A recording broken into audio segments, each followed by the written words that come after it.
አንዳንዶቹ ሰበር ዜና ከብልጽግና ሾልኮ የወጣ ዶክመንት ያገኘን ብሎ ሲተነትሩ የነበሩ ሰዎች አሉ። በፍጹም እልም ያለ ውሸት ነው።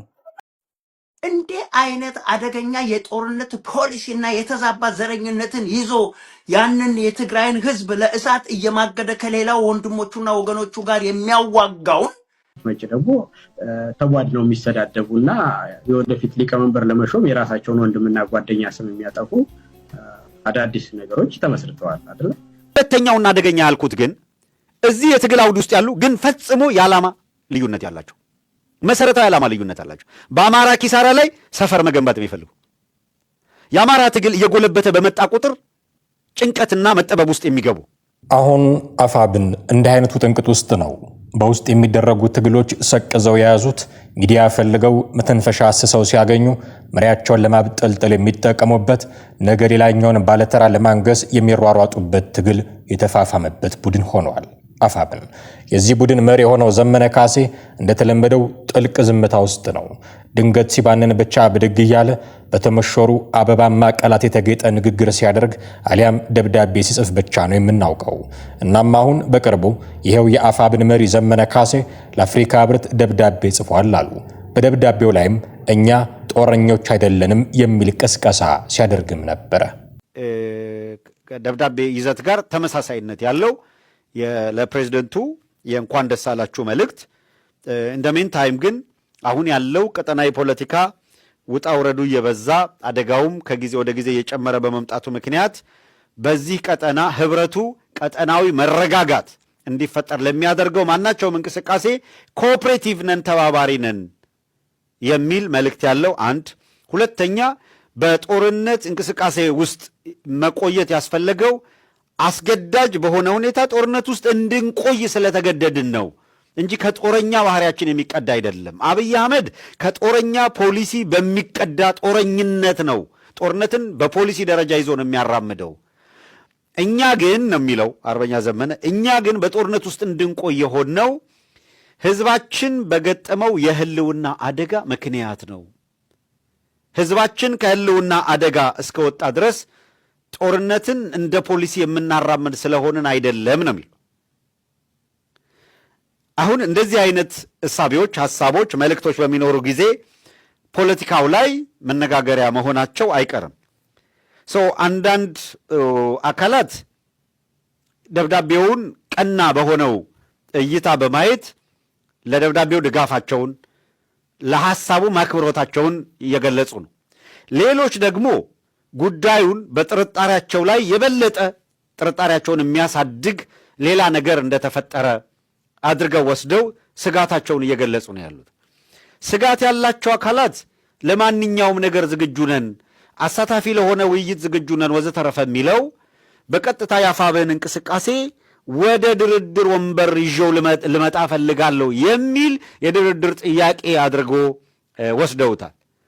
እንደገናም አንዳንዶች እዚያው ላይ ተንተርሰው እንዲህ ከሆነ ቀደም ሲል አፋሕድ የሚባለው ድርጅት ከህብረቱ ጋር ግንኙነት አድርጓል ሲባል በከፍተኛ ሁኔታ የማውገዝ እንቅስቃሴ ስለነበረ አሁን አዲስ በውህደቱ የተፈጠረ የፖሊሲ ለውጥ ኖሮ ነው ወይ ወደ አወገዛችሁት ድርድር እንመጣለን የምትሉበት ምክንያት የሚል ነው።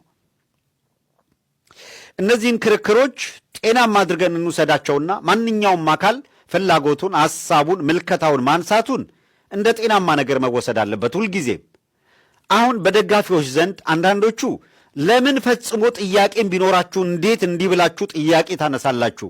ምን ሲደረግ ትጠረጥራላችሁ? የሚል ጥያቄ ያነሳሉ። ይሄ ልክ አይደለም። ማንኛውም በትግሉ ሂደት ውስጥ ያለ የትግሉ ሂደት የአማራ ህዝብ ትግል ይመለከተኛል የሚል አካል ከንሰርን ያለው ነገር ሲመጣ ጥያቄ ማንሳት አለበት። ድርጅቱ የያዘውን አቋም በተመለከተ ደግሞ ማብራሪያ እንዲሰጥ የመጠየቅ መብት አለ ለማንኛውም አካል። የድርጅቱን ፍላጎትና አቋም አርበኛ ዘመነ ካሴ ለአፍሪካ ህብረት ካብራራ እንግዲያው ሲልቁንም የኢትዮጵያ ህዝብ የአማራ ህዝብ ጥያቄ ካቀረበ በቀዳሚነትና በተሻለ መንገድ ማብራራት የውዴታ ሳይሆን የግዴታ ጉዳይ ይሆናል ማለት ነው። ሀብታሙ አያሌውን መንግስትን በመቃወም ፋኖን በመደገፍ የሚመስሉት ነገር ግን ኢትዮ 360 በተባለ ጦሰኛ ሚዲያ የተነሳ አይንና ናጫ ከሆኑት ሰዎች ዘንድ ግን ይህ ሀብታሙ አያሌው ያቀረበው የዘመነ ካሴ ጦረኞች አይደለንም የሚል መከራከሪያ ሚዛን የሚደፋ ውሃ የሚያነሳ ሆኖ አልተገኘም። እንደነዚህ ሰዎች አባባል ከሆነ ፋኖ እጅጉን ጦረኛና የጦረኞች ስብስብ ነው። እንዲህ አይነት አደገኛ የጦርነት ፖሊሲና የተዛባ ዘረኝነትን ይዞ ያንን የትግራይን ህዝብ ለእሳት እየማገደ ከሌላው ወንድሞቹና ወገኖቹ ጋር የሚያዋጋውን በሌላ በኩል ደግሞ ህዋቶች የአማራውን መሬት ነው ዋና 40% እኮ ነው የሚሉት። ዋንኛው አቋማቸው ከኢትዮጵያ መገንጠል መሆኑን የነሱ ቃል አቀባይ አንዱ ገብረ ማርያም የሚባልና ሌላው ደግሞ ማነው ሚካኤል አስገዶም የሚባል ሰውዬ ለወይን ጣቢያ ሲሰጥ ከኢትዮጵያ ጋር የሚያገናኘን የለም ማለት እንዴ።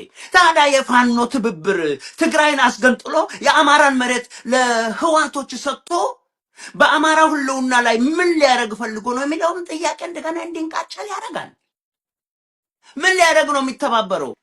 ይሄ እንዴት ነው ብሎ ሰው ሊጠይቅ ይችላል። እኔ አሁን ኤርትራ ለጦርነት ራሷን ብታዘጋጅ አይደንቀኝም። አብሬ እቋቋማለሁ ብሎ ህወሓትን መፈለግ ምክንያቱ ይገባኛል፣ ሻዕቢያ። ነገር ግን የአማራ ፋኖ ብሔራዊ ንቅናቄ ለህወሓት ስለ እኔ አማራን አስጨርሳለሁ ወይም ጥይቱን በአማራ ደረት ላይ እንዲከፈከፍበት አደርጋለሁ ብሎ ቃል የሚገባበት ምክንያቱ አይገባኝም። ለምን ቢባል እነኚህ ሰዎች ጸረ አማራ ናቸው። የአማራን መሬት ወራሪዎች ናቸው። በጉልበት የወሰዱ ናቸው። ከንቱነታቸው ከጥቂቶች በቀር ዝም ብሎ የሚናገሩና በሁለት እግራቸው ቆሞ የሚሄዱ ግን ሰው ለመሆን ብዙ የሚቀራቸው ናቸው። በእርግጥ የፋኖ በጦረኞች ስብስብ መሞላትን ራሱ ሀብታሙ አያሌውም ቢሆን የሚደብቀው እውነት አልሆነም። በዚያው በአፋብን ውስጥ ሆነው ወደ ጎን የሚተኩሱ ሰዎች ስለመኖራቸው በገዛ አንደበቱ ሲናገር ሰምተነዋልና። ሁለተኛውና አደገኛ ያልኩት ግን እዚህ የትግል አውድ ውስጥ ያሉ ግን ፈጽሞ የዓላማ ልዩነት ያላቸው መሰረታዊ ዓላማ ልዩነት አላቸው። በአማራ ኪሳራ ላይ ሰፈር መገንባት የሚፈልጉ የአማራ ትግል እየጎለበተ በመጣ ቁጥር ጭንቀትና መጠበብ ውስጥ የሚገቡ አሁን ያለው የአማራ ህዝብ አንድ የፖለቲካና የኢኮኖሚ ማህበረሰብነት አንድ በታሪክም በምንም የተሳሰረ ማንነት እስከ ቀጠለ ድረስ አካባቢያዊ ጥቅማችን ይጎዳል ብለው የሚያስቡ አማራነትን ለጊዜው እንደ ጭንብል ይዘውት ጊዜ ሲመጣ ሰፈር አገር እናደርጋለን ብለው የሚያምኑ ጥቂቶችም ይሁኑ ይሄንን ሐሳቤ ይዘው አማራነት ውስጥ የተደበቁ ምቹ ጊዜ እየፈጠሩ አሁን የአማራን የትግል ሂደት ለመምታት ይመቸናል ብለው ባሰቡ ጊዜ ብቅ የሚሉና ጥቃት የሚሰነዝሩ ሰው የአማራው ኃይል እየተባበረና እየጠነከረ ሲመጣ ደግሞ የዛው የአማራነት እንቅስቃሴና ትግል መሪና ፊት አውራሪ እኛ ነን ብለው ደግሞ የሚመጡ ጊዜ የሚፈልጉ ማለት ነው። በእርግጥ አሁን ሀብታሙን ማመን ቀብሮ ነው የሚሉ ሰዎች ቁጥር ቀላል አይደለም። ለዚህ ደግሞ መነሻቸው በየጊዜው ሰበር እያለ የሚያወጣቸው ሰነዶች ናቸው። በቅርቡ እንኳን አንድ ባለ 12 ገጽ ሰነድ ከብልጽግና ጓዳ ሾልኮ ወጥቷል ብለው ያሰራጭ የነበረውን ፕሮግራም የሚተቹበት ሰዎች ቁጥር ጨምሯል። ለአብነት ያህል ስታሊን ገብረስላሴን ብቻ ሰምተን እንመለስ። አንዳንዶቹ ሰበር ዜና ከብልጽግና ሾልኮ የወጣ ዶክመንት አገኘን ብሎ ሲተነትሩ የነበሩ ሰዎች አሉ። በፍጹም እልም ያለ ውሸት ነው። የብልጽግና ዶክመንት አይደለም። ይሄ ፕሮግራም እውነት ነው ብሎ የሚተነትላችሁ ከመጣ ቀጥፋት ነው በሉት። ዶክመንቱን ላኩልንና 12 ፔጅ ነች፣ ቁጭ ብላችሁ አንብቡት። ውሸት ነው፣ ቀጥፋት ነው። በጣም እንደዚህ አይነት እንትን ሰው እንዳይሸወድ፣ ኢትዮጵያውያን በተለይ እንዳይሸወዱ። ታዲያ ከዚህ ተነስተን ሀብታሙ አፋብን ውስጥ አለ ያለው የጎንዮሽ ትግል ስህተት ቢሆንስ የሚል ጥርጣሬ ላይ ከወደቅን ሌላ ምስክር እንጠራለን። ኢንጂነር ይልቃል ጌትነትን። ኢንጂነሩ የውስጡን ብሶት እንዲህ ነበረ ሳይጨምር ሳይቀንስ የዘረገፈው። መቼ ደግሞ ተቧድነው የሚሰዳደቡና የወደፊት ሊቀመንበር ለመሾም የራሳቸውን ወንድምና ጓደኛ ስም የሚያጠፉ አዳዲስ ነገሮች ተመስርተዋል አይደል? ይሄ ደና ሲንቀሳቀስ ከነበረና ጎጃም አካባቢ ያለውን እንቅስቃሴ ወደ ሰፈራቸው ወስደው የኔ ነው ሊያረጉት ተፈለጉ ማለት ነው። አሁን እነዚህ መሪ መሆን ይችላሉ? እንደዚህ የሚሉ ሰዎች የትግሉን ደረጃ ይገነዘቡታል? ጓደኛውን ሰድቦ ክዶ ስሙን አጥፍቶ መሪ መሆን ይቻላል? እና ይሄ ደግሞ አንድ ድርጅት በመሰረቱ ውስጥ ማለት ነው። ይሄ ደግሞ ያሳፍረኛል ማለት ነው። ወሎ አካባቢ ብዙ የተለየ ነገር አልሰማሁም ማለት ነው እንዲህ የማያውን ነገር። በሌላው ግን ጎንደር ላይ ደግሞ ተሰባስበው አንድ ነገር የመፍጠር ነገራቸውን እየሄዱም መለስም ሄድም እያሉ እንደሆነ ግን በወታደራዊ ማጥቃትና ወታደራዊ ተልኳቸውን በመፈጸም ረገድ የጋራ መተባበር እንዳለ አመራራቸውን ግን አለመምረጣቸውን አያለው። በአጠቃላይ ይሄ ምንድነው በአፋብን ውስጥ ያለው ነገር ቁልቁል ወደታች ወርዶ አደረጃጀቱ ታች ድረስ አለ ማለት ነው የሚያሳይ ስለሆነ በዚህ ሂደት ውስጥ እንግዲህ አመራሩ እዚህ ላይ ቁርጠኝነት ያንሳል። እንዲህ በውስጥ ትግል የሚታመሰው አፋብን ምርጫ ታደርጉና ዋ የሚል ማስጠንቀቂያ ከሳምንት በፊት ሰጥቶ እንደነበረ ሁላችንም የምናስታውሰው ነው። ታዲያ ይህንን አይነት መግለጫ ደግሞ በማውጣት ከፋኖ ጋር የተባበረው ኦላም ምርጫው መደረጉን እንደማይደግፍ በግልጽ መናገሩ ይታወሳል። ይህ ራሱን የኦሮሞ ነጻነት ሰራዊት ብሎ የሚጠራው ቡድን ታዲያ ከቅርብ ጊዜ ወዲህ ወደ መሃል ሀገር እየተስፋፋ ነው ይለናል። ከቡድኑ ጋር አንዳች ግንኙነት ሳይኖር አይቀርም ተብሎ የሚጠረጠረው ጀዋር መሐመድ ነው ማለት ኦኤልኤ ምን ያክል ነው የረዳው የዚህ የመከላከያ መንቀሳቀስ በተለያየ ቦታዎችን ስትጠቅስ አይቻለሁ። ሰው ከነበረበት ወዴት አሻግሮታል ኦኤልኤ ባለፉት አንድ አመት እኩል አካባቢ ጀምሮ ስትራቴጂክ ሽፍት እያደረገ ነው እኔ ከማየው። ይሄ ምንድነው በአብዛኛው ድሮ የኦኤልኤ እንቅስቃሴ የነበረው ወለጋ ላይ፣ ጉጂ ቦረና የደቡብ ዞን ላይ፣ ምዕራብ ዞን ላይ እና በተወሰነ ደረጃ ምዕራብ ሸዋ አካባቢ ነበር። ባለፉት አንድ አመት ተኩል ላይ አብዛኛው ተዋጊ ወደ መካከል እንደመጣ ነው እየተረዳ ያለሁት። አዳዲስ ዞኖች በተለይ በአርሲ በከፍተኛ እየተስፋፉ መጥተዋል። ድሮ ብዙም ያልነበሩበት የምስራቅ ሸዋ፣ የሰላሌ፣ የደቡብ ምዕራብ ሸዋ እና ከዚህ በፊት ጃርሰኝ ለቀው ወደ መንግስት የገቡበትን የምዕራብ ሸዋ ሙሉ በሙሉ ተቆጣጥሮ አብዛኛው በኔ ግምት ፕሮባብሊ ወደ ከ70 እስከ 80% የሚሆነው የኦኤልኤ ኃይል ከዋና ከተማዋ በ150 ኪሎ ሜትር 150 ኪሎ ሜትር ላይ ነው ፎከስ ያደረጉት። ይሄኛው ነገር ሳይፈጠር ራሱ አንቲሲፔት አድርገው አይሁን ለምን እነሱ የሚገልጹት ሆኖ ሳለ በኔ ግምትና በኔ እይት ወደ መሐከል ሲቃረቡ ነበረ። ከፔሪፈሪ ወይም ከደሞ ከጠረፍ አካባቢ በጣም ወደ መሐከል እየመጡ ነበረ።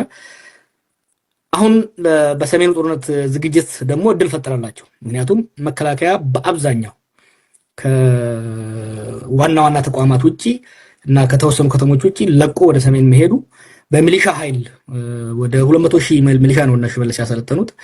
በዛ ኃይል ለመቋቋም ሚሊሻ በፍጥነት ሲያሰለጥኑ ነበረ። ያ ሚሊሻ ሊቋቋማቸው አልቻለም። አሁን ከአንተ ጋር ከመግባቴ በፊት በአንድ ሳምንት ውስጥ 514 ሚሊሻ ነው የተገደለው በምዕራብ ሸዋ፣ ሰሜን ሸዋ እና በአርሲ ውስጥ የመጣው ሪፖርት እንደሚያሳየው ማለት ነውና ይሄ ከፍተኛ ጫና ፈጥሮባቸዋል። በሰሜን ደግሞ በአማራ ክልል ያለውን በደንብ እንደምትረዳው ነው። በተለይ በጎንደር በከፍተኛ ሁኔታ ነው እየተሄደ ያለው።